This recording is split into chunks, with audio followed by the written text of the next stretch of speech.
আমার ছেলে 2008-এ মারা গেছে। যেদিন মারা গেছে তার 6 দিন পরে আমার ইউরোপ সফর ছিল, এন্টার ইউরোপ।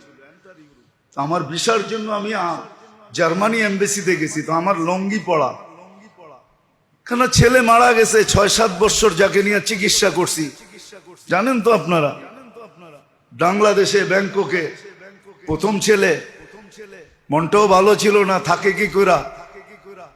তা আমার লুঙ্গি পড়া ছিল, পানের ডাব্বা হাতে ছিল, আমি পান খাইতেছিলাম, জামায় বুতামও ভালো মতে লাগানো ছিল না।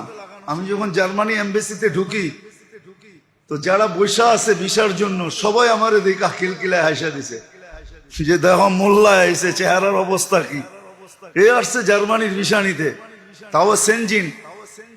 তা আমি কাউন্টারে যখন দাঁড়াইছি, তো মহিলার অনেক গয়না পড়া ছিল, যে আমার ইন্টারভিউ নিতেছে, অধিকাংশ গয়না কালো।